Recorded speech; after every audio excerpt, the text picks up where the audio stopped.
titigil yan. Ayan. Ito po yung switch na sa gilid. So, try na natin. Spark.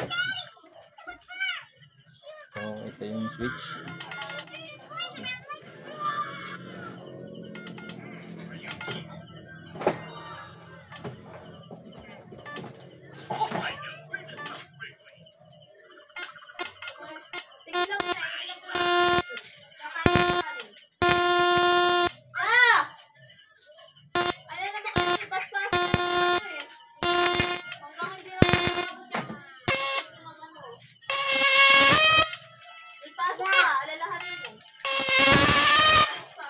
So, yan.